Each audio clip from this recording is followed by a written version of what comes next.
we're going to go onto Campos, where there's actually some success, which I was looking back and I was thinking, what happened with Campos? And had a bit of a strange year, really. Pepe Marti finally got his points, and love Pepe Marti. He was such a good guest on the podcast earlier this year.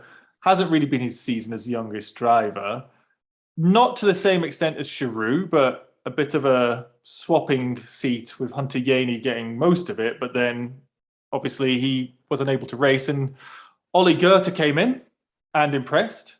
Sebastian Montoya came in and impressed. And, of course, Vidales got the win back in Spain at the sprint race, his home Grand Prix. It was... Never expect Campos to go for a title run. They finished 8th in the championship, 53 points, 1 victory. Josh Revell, your thoughts on Campos' 2022?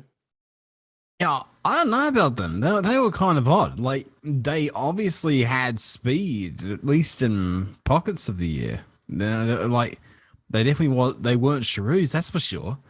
But they weren't Primo either. They weren't Tridents.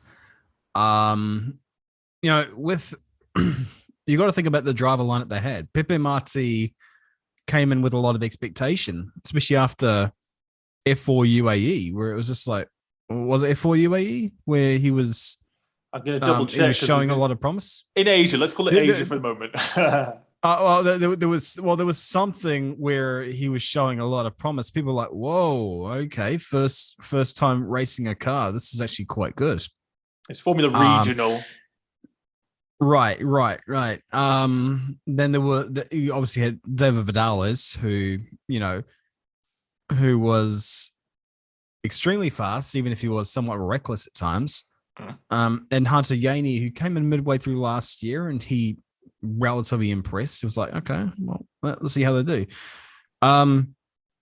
Hunter, I'm not gonna lie, I can't remember how well or bad he did this year. Like, he was a little bit anonymous, but probably had something to do with the fact he missed out almost half the championship due to what he had, which was unfortunate. But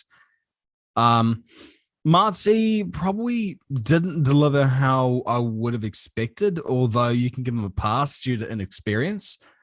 Although he did show speed in times, which was quite good. Vidal is very similar to last year in terms of, like, you could see his speed, but the dude needs to calm down sometimes. Like, it's just like, dude, I understand there's racing, but chillax sometimes. You can't win a race if you're on the side of the road surrounded by bits of what used to be your Dallara. Like, so that was... And when it came about, when he was performing bloody well sometimes, like, he was fast, but yeah, sometimes he would just be his own worst enemy. It was the same thing last year, where especially at Monza with that stupid incident where, he went straight over the sausage curbs, full throttle, where it's just like, dude, I would have given you a vacation after that kind of stuff.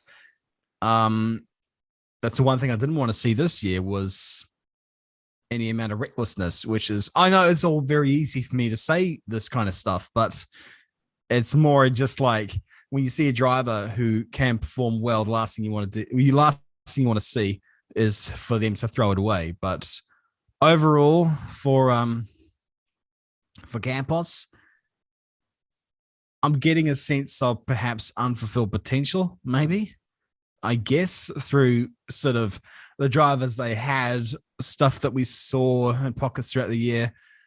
The substitutes, Ollie and then Seb coming in, they were both really good. They did really well.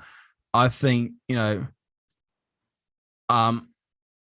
don't know which one did better, frankly, because I think they both had their relative strengths. I think it was more of a surprise to see Seb up there in the top 10 consistently over the course of the weekend, but, yeah, I don't know. Unfulfilled potential, I think, is the best way to describe it, Josh. You get the sense really that they could have done better, is what I think is to take away from all of this.